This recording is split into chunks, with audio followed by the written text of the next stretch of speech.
Media Observer, kalaban ng mga tiwali at abusado sa gobyerno, tapat na pagbabalita upang maibigay ang mahalagang impormasyon. Pinoy Media Observer.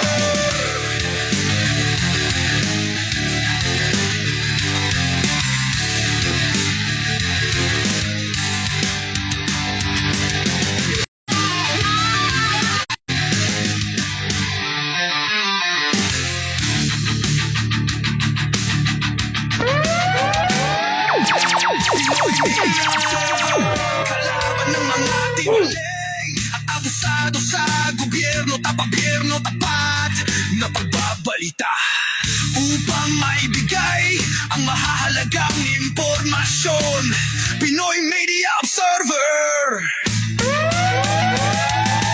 Media Observer, kalaban ng mga tiwali at abusado sa gobyerno, tapat na pagbabalita upang maibigay ang mahahalagang impormasyon. Pinoy Media Observer.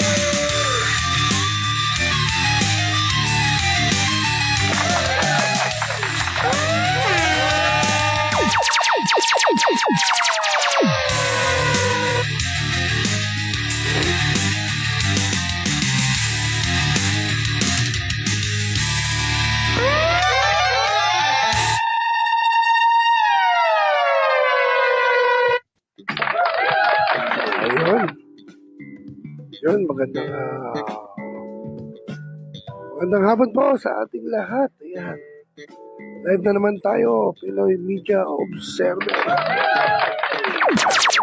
Okay, ating news vlog for today. Lagi na. Kung ikaw ay boboto sa 2028, sino kaya ang iboboto mo? No. Bilang presidente at vice president. Kaya mga kaibigan, makikita niyo dyan sa screen. Andyan si Sara at Duterte at si Amy Marcos. Kaya akin lang naman, pananaw ko lang naman ito. Bilang aking pakasakali, di ba? Kasi alam nyo, si Ma'am Jessica Soho, kilala nyo naman yan, public service. At si Senator Trillanes, na magkalaban talaga ngayon sila, no? Okay. Comment down below, sino ang inyong iboboto dyan, mga kaibigan. At tayo po ngayon ay nandito sa Quezon City, syempre. Okay, batiin ko lang muna ang mga tropang orbs, no? Tropang orbs na. Si Boss Leo Ferrer, si Kuya Boy Tangkad. Okay, pinapabati rin si Kuya Romy Santos.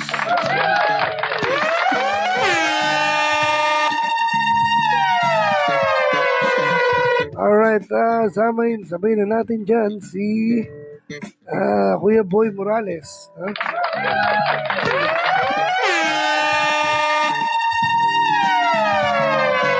Kasama pa natin si Aguila Giorno. Lapit na.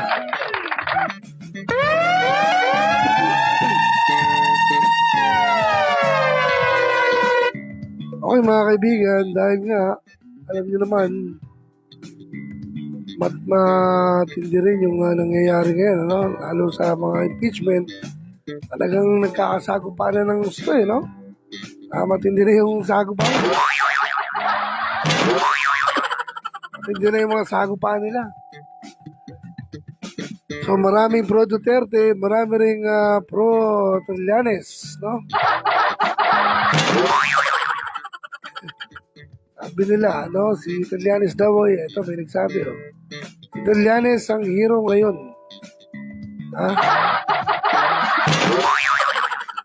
Ng mga Pilipino, yung nasabi rito. Okay, ito pa isa. Dapat ituloy ang impeachment na kay Sara Duterte dahil hindi niya masagot yung confidential hindi na masagot yung confidential funds. No? So mga kaibigan, sino na kaya ang matinong tatayo? No? Na tingin nyo hindi mo urakot? No? Meron ba nun? Ay, batiin ko lang din si Kuyo, taga Kuyo, kaibigan natin, Rick Tabi, yan. Boss Rick Tabi, yan. Ay, mga last time, yung mga papashoutout, yan, Annalyn Velasco.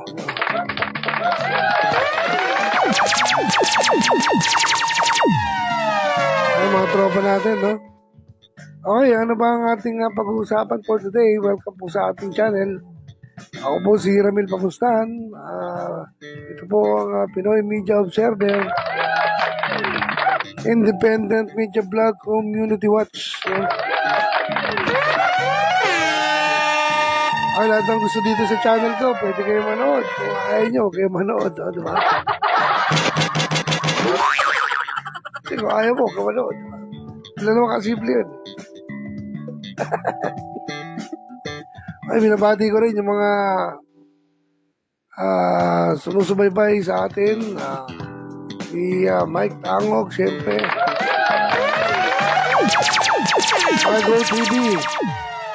Margo TV. Siyempre, di mawawala dyan si Magdalo 14.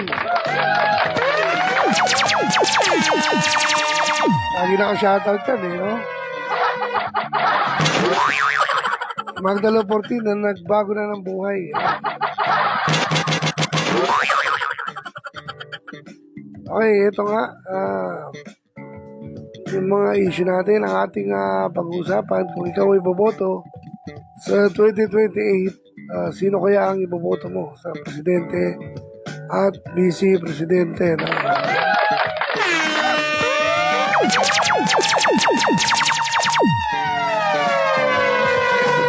Okay, batiin ko lang din si Karex Kianong. Maingay yung pagbati natin, ha? Okay, ito po ang Pinoy Media Observer, Independent Media Blog Community Watch. Tayo po ay magsusubaybay, magtitingin-tingin ng mga na-obserbahan natin sa ating pagiging papawid, no? Alright, yan. Kung ikaw may boboto sa 2028, sino kaya ang iboboto mo sa presidente at vice president?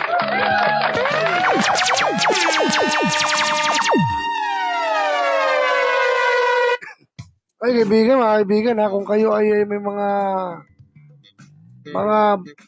baling buto, no? Yung mga na-dislocate, huwag nyo pong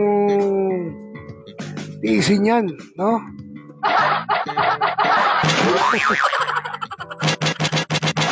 Huwag nyo tiisin yan. Alam nyo kung saan kayo pupunta. Puntahan nyo po si Boss Ermitanyong Lagot. No? Pupuntahan nyo yan. Ermitanyong Lagotok.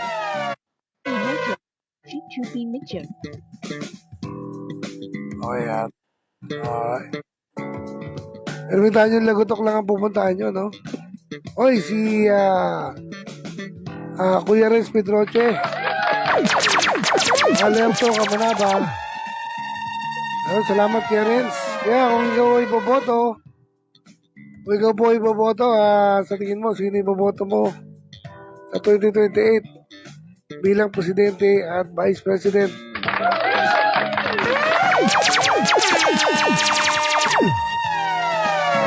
Si Kuya Renz Pedroche ang pinakagwapo nating idol ng Alerto Kamanaba.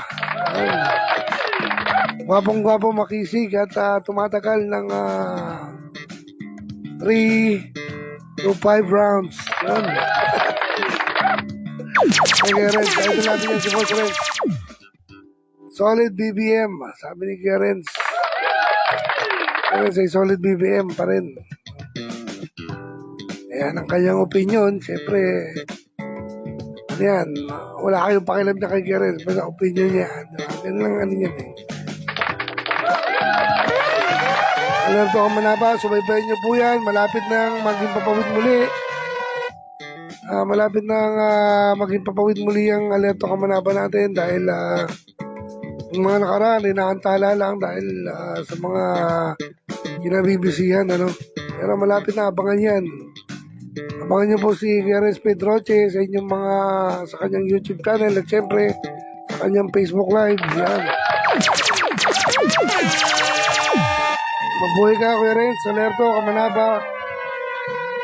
Pandito Friday na yan. Malapit na yan. Okay, tanong natin sa taong bayan ngayon, no? Kung may nanonood man dyan. Kung ikaw ay iboboto sa 2028, sino kaya ang iboboto mo? No? Comment mo na dyan, mga kapatid. Para makakita natin kung sino talaga iboboto mo na yan. No, sa kabila kasi merong shoutout dito sa Caloocan, loud and clear signal mo. Thank you, kuya.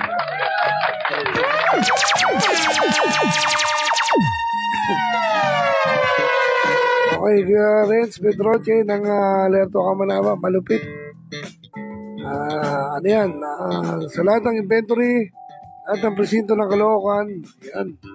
Kuya Renz ang bossing dyan, no? Hindi na natatanong. Napakasipag yan. Ay, nanalo na. Ano na yun, nanalo na. Ay, napakasipag yan ni Clarence. Talagang, ano ko dyan. Tsaka, yung alerto ka manaba ay, nako, paglalagyan ka dyan. Ingat-ingat kayo dyan. Yung mga tiwali, nako. Umilag-ilag ka na, sabi. Tiwaling opisyal ng gobyerno, tiwaling okay, paglalagyan kayo, alerto ka manaba, tapos kayo dyan. Yeah. Okay, sa kabila na Amy Marcos, sa kabila, Senator Trillanes at Jessica Soho, yun. So, mga kaibigan, kung ikaw ay boboto, ito naman ay ating ano lang, no? Ating palagay lang naman ito. Hindi naman ito ay official eh. Siyempre, paano ba natin kung tatakbo yung mga yan, di ba? Pero sa atin naman, palagay lang, match-match lang. Sabi kasi marami nag-request pagka-tandemin daw si Senator Trillanes at Ma'am Jessica Soho dahil hindi daw corrupt, no? Sabi, ayun ang sabi, hindi daw corrupt sa talagang ang advokasya daw nila ay sumpuin ng korupsyon, no? Sabi nga ni Senator Trillanes sa kanyang panayam, ba't yung ako mabait naman, bakit galit daw sa kanya yung mga tao, wala naman daw siyang ginagawang masama. Okay, yun sabi. Si Sarah naman at Amy, si Ma'am Amy, no? Okay naman, kaya pili kayo kung sino gusto niya, mga kaibigan. Si Clarence nga, pumili. Di ba? Solid BBM, sabi niya. Ano yung paninindigan? Solid BBM. Sipin mo, wala yun sa piling tablak, di ba? Pero pinili niya. Yan ang idol natin, may panindigan yan. Alerto Kamanaba, Kuya Renz Pedroche. Ang tawag mail na aksidente. Mobile ng QCPD. Naku, saan yan, boss? Namatay na nawala ng preno sa maliwanag aksidente. Ayun. O nga na mga kaibigan, ano? Tingnan mo ha. Oy, si Mike Pocan. Boss, shout out, boss. O nga na mga kaibigan, dito sa batas natin dito sa Pilipinas, ano? Kung sakaling, isipin mo, nakahinto yung sasakyan. Sabay mababangga ng motor, mamamatay yung ngayon yung, yung nakabangga. Pero makukulong yung driver. Di ba? Although nananahimik eh. Nakakamot ka talagang gano'n, no? Kapayatas nangyari. Kita ko, kuya. Kawawa naman yung niyan. Sigurado, no? Nawala ng preno. Sa maliwanag, aksidente. Bakit ang driver makukulong? Yun ang problema, no, kuya, no? Nakukulong yung driver pero nawala ng preno. Baka aksidente lang tong nakulong, hindi ya. Kaya kuya, sa Payatas, mga taga-Payatas, ako. Okay, no? Okay, kung ito ang tanong natin ngayong araw, kung ikaw boboto sa 2028, no? Sino ang iboboto mo bilang presidente at vice presidente, no? Comment mo na mga kapatid sa baba. Yan. Kung gusto niyo makisa sa ating malay mo naman, di ba? Kasi ang lala na nangyayari sa Pilipinas, sa totoo lang. Ano yung mga kaibigan, sino kawawa dyan? Tayo kawawa dyan, mga Pilipino. Diba? Kasi isipin mo nung panahon ng Duterte, panahon ni former President Rodrigo Duterte, ang effect na maganda naman talaga sa taong bayan, no? Kumbaga makakalabas ka ng madaling araw, safe. So tayo nakinabang talaga dyan. Ang problema naman, kumbaga war on drugs, pero nasasabit din sila sa mga mga tulad yung issue ni Michael Yang, yung issue sa magnetic lifter, di ba? Nasasangkot dun si di ba? Yun ang problema eh. Ngayon, ito naman ang panahon naman ni BBM. So, lumaki utang ng Pilipinas. No? Kawawa ang mga tao. Armali. Diba? Yun yung mga naikaso eh. Ngayon, problema naman, neto, sumunod, naging presidente si Pangulong BBM. Ang problema naman, after 3 years, nabulgar yung flood control dahil lumabog na sa baha yung mga tao. Diba? Mga ginawa ng Diyos, pinaulan niya ng pinaulan para bumaha at maungkat yung yung flood control project na malala. Sobrang diba? So, kawawa yung mga mga tao. No? Kasi yung bilyong-bilyong pera na kinuha na yan, pwedeng pambili ng hospital, pambili ng gamot na mahirap. Pwede mo ipalibre hospital sa pag-aaral. Maraming pwedeng gawin. Update mobile car ng QCPD, may sakay ng PDL. Namatay lahat. Mga escort buhay. Uy! Aksidente nga. Bakit nakulong ang driver na pulis? Patay yung PDL? Kuya? Sabihin, namatay yung mga PDL? Oh, nako. Sino dapat managot doon? Nakulong yung driver na pulis. Hindi kaya yun? Yes, parang sinadya, no? Parang PDL parang baka makukulit yung mga PDL. Hindi natin, baka malalaman natin yan kay paring Crisyo. Si paring Chris sa QCPD yan, yan. Alamin natin yan, bali next time yan. Dapat lang kayo pumili ng presidente nyo, sayang kung di kayo boboto. Tama si Karen, tama. Sayang lang, normal sa public servant ang silipin ang mali. Yung mabuti di nila nakita. Oo. Tama. Hindi, tama yun. Yung mali, yung mabuti hindi nakikita. No? Binabasihan talaga. Nakikita. Yun nga, yun talaga yung nangyari dyan. Yun ang realidad, parents, you know? Kasi nangyayari talaga dyan madalas. Yung mali mo, yun ang napupuna. Kahit saan na lang na ano. Pero yung ginagawa mong tama, hindi nakikita yan. Sa totoo, marami din naman nagawang tama si... Katulad ngayon, may pabahay siya no? May mga pabahay para sa mahihirap. Ginamon siya Sabi, baka pwede mong pababain yung presyo ng bigas. Bumaba naman talaga, di ba? Oo. Tapos itong ibang tao, sinisiraan siya na adik-adik, yun ang mahirap. No? Bangag-bangag daw. Hindi naman paano naging bangag yun? Diba? Pati kapatid niya, bakit mali yun? Sino to, mga kaibigan? Si Simmer Pubs. Yun. Ano?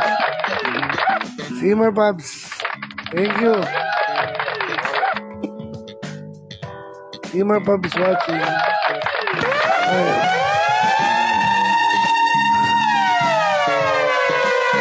Ayan, batiin ko lang yung mga anak ko nga pala ngayon. Nasa private resort sila. Sa may Sita Roma. Yan sa Caloocan, ano? Yan. Yung Rockies Private Resort, yan. Salamat po sa pag-accommodate sa kanila. Thank you.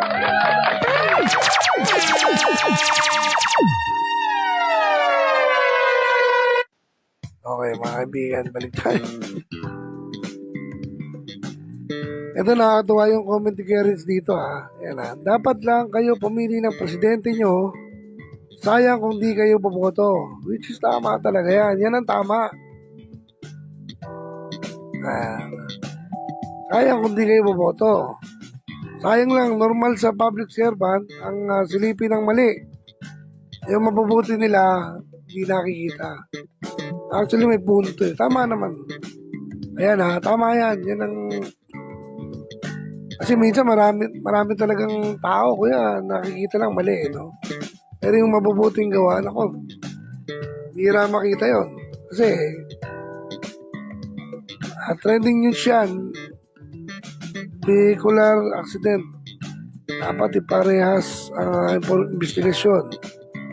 Walang may gusto, maaksidente, GPNP, actionin nyo naman yan. Ay, si Kuya Herman Marcera. Watching, yun. Dito po tayo ngayon sa Quezon City, live. Siyempre, nag-live tayo. Kaya kung ikaw ay boboto, sino pipiliin mo? Sa 2028, bilang Presidente at Vice President, Kuya Herman Marcera. Tanungin natin, no? Ang sumagot.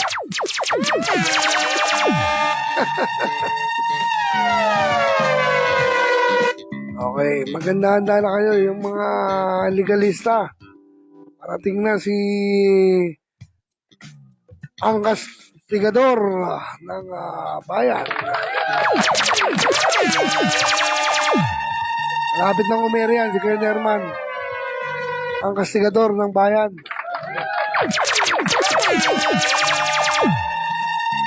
Maganda-handa na yung mga tiwaling opisyal ng gobyerno, tiwaling pulis. Ako, durog ka dyan. Yan, bibirayin ka niyan ni Kuya Herman Marcera. Talagang akastiguin ka niyan, no? Tapos ka, pagka tinira ka talaga niyan. No? Batiin ko lang ulit si Bro Rick Tabi. Yan. Okay, ito, tanong natin, no? Pero ito, trending news, yung vehicular accident, dapat iparehas ang investigasyon dyan. Walang may gusto ng aksidente. Sana makarating to. Itatag natin to kaya PNP Malaysia Nartates po. Sir, Alam natin, baka sakali, di ba? Mabasa niya yan, makita. Eh, kawawa naman yung pulis na aksidente ka, di ba? Walang may gusto nun eh. Diba? Kaya nga ako nag-iingat eh. Oo nga. Di ba kuya? Siyempre, dapat pag aksidente, walang may gusto yan. Dapat patas sa investigasyon, no? Yun ang mahirap dito kuya, totoo lang. Shoutout po, bakit di natin nasubukan si Senator Trillanes? Nako, eto na. Nakakahikahit na tayo, no? Shoutout po, bakit di po natin subukan si Senator Trillanes palaban? May boses. Kita mo, pati presidente, oh. Sino man na binabangga niya. Para sa akin, BBM na ako, pero problema, kay BBM, di mo siya makitaan ng ayan. Di mo, basahin natin ito. Magandang, makakatawa pa sa akin ito. Okay, di mo siya pero problema kay BBM, di mo siya makitaan ng kinalaban niya ang mga senador. Siguro nga, Trillanes for president ako.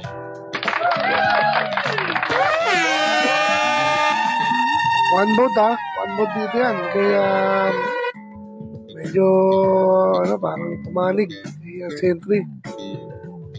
Kasi hindi naman sa pag-ano kuya, no? Kasi lahat ng binangga no? Kasi yun ang pinakamalaking big fish.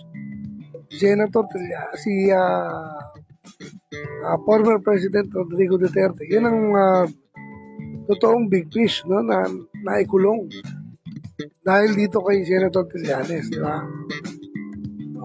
Od Pinoy, may nanalo. May nanali? May nanali, sabi ni Kuya Renz. Kuya Renz, sobrang thank you. Salamat po sa pagsuporta sa aking live. Sobrang salamat, Kuya Renz Pedroche. Ako, mga kaibigan, abangan nyo, Alerto Kamanaba, magiging papawid na yan. Sasamahan natin yan si Kuya Renz. Alerto Kamanaba, Monday to Friday, abutin yan yung mga kapitan na bibisitahin natin dyan, na mga paalaman natin. Kayo po ang importante sa amin, no? Sabi ni Kuya Renz.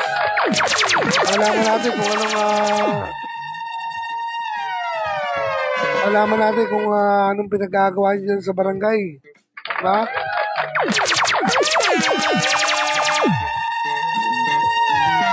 Halo dyan sa barangay 176, ABCDE, no? Ayan. Mabibisita ni Geres Pedroche, abangan niyo yan. Malapit na.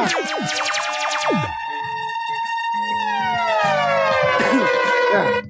Si Kuya Nerman, watching from Pangasinan. Kuya, nasan ka dyan sa Pangasinan? Ayan, si Kuya Nerman, ang kasigador ng bayan. Yan. Okay, tayo po ay Media Observer, Independent Media Blog, Community Watch. Ito po yung mga nakikita natin, mga naobserba natin sa ating paligid, sa problema sa kalsada, sa pabayanan. Kahit saan po yan, no? Pwede tayo. Od Pinoy ako, saludo. Hoy, puso rin sa lang, pinapataba mo puso mo sa atin. Solid po tayo. Ayan.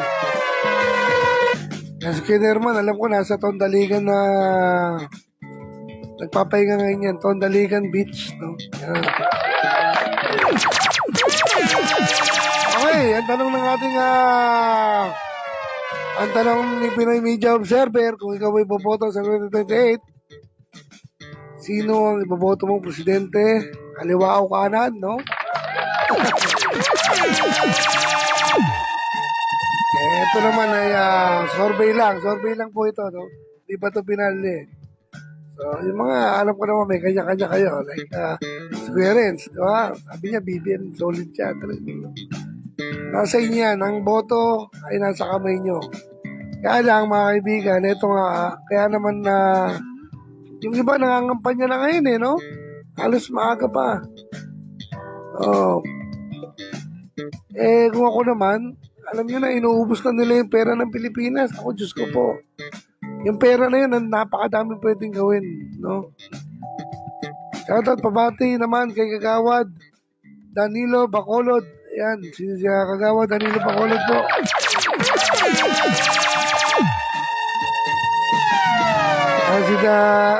May team song ako dyan kay Kagawad Danilo Bacolod, no?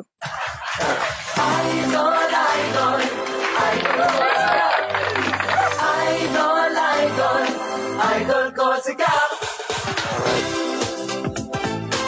Idol ko sikap, sabi nga yun. Idol daw sikap, no?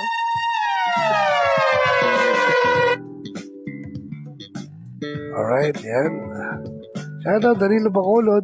Nanonood ngayon. Yan, layo naman yan, Bacolod. Malayo yan, Bacolod City. Hindi. Okay, hindi. Yan nga. Kung ikaw iboboto, 2028, baka nandiyan na yung presidente, siyempre. Kaliwa ko kanan lang yan. Siyempre, maraming salamat sa mga sumuporta sa ating live ngayong araw. Sa mga napag-uusapan natin, ito next time, tatawagan natin yung mga reklamo. Mga nagre-reklamo, nagpapadala sa atin ng reklamo. Para kahit paano, malay mo naman, di ba? Ma-action natin. Ulad ng mga illegal gambling, no? Oh, Diyos ko po. Yung mga illegal gambling dyan sa may, sa mga lalawigan ng probinsya. Matindi na mga illegal gambling. Yung mga nagre-report sa atin, pupuntahan natin yan para bago natin bigyan ng pansin, maganda, makakita muna natin, di ba? Mapasyalan. Makakita kung totoo man yan, di ba? Para mapanagot natin yung dapat mapanagot dyan, di ba? O, kasi siyempre, kung magwawalang kibo ka lang, wala mangyayari dyan, di ba? Patuloy na busuin ng taong bayan yan. Kumbaga kasi yung mga sugal na yan, parang ino-hold up mo na yung tao kinikikilan mo. Di ba, kinikikilan mo yung taong bayan sa ginagawa ng mga nagpapasugal. Mga operator. Yan, ako. Yan, dahan-dahan nyo dyan na pag nakita natin yan, makuha natin ng ebidensya, na tayo magagawa dyan, di ba?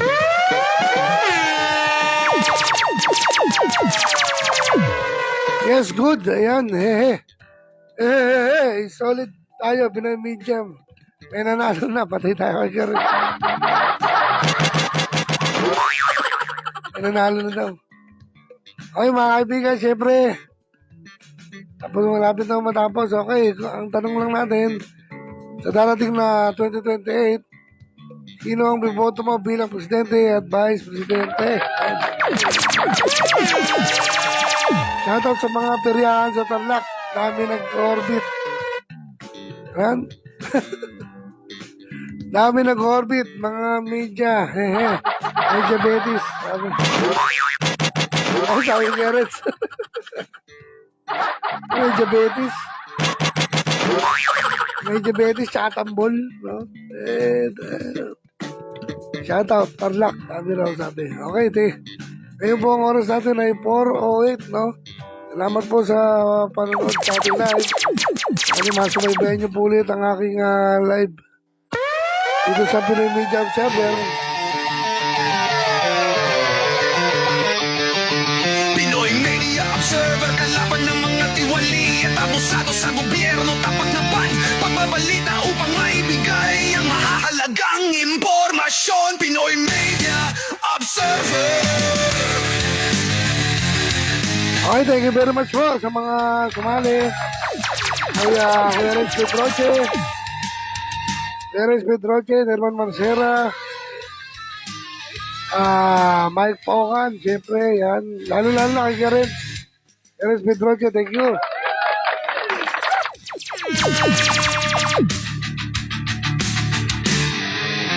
Pinoy Media Observer. Shoutout na lang Tiwalay Ako, Tulianes. sa gobyerno, tapat Ikaw, ano? na pagbabalita upang Tulianes tayo. maibigay ang mahahalagang impormasyon. Pinoy Media Thank you, Kuya Red. Observer. Salamat po.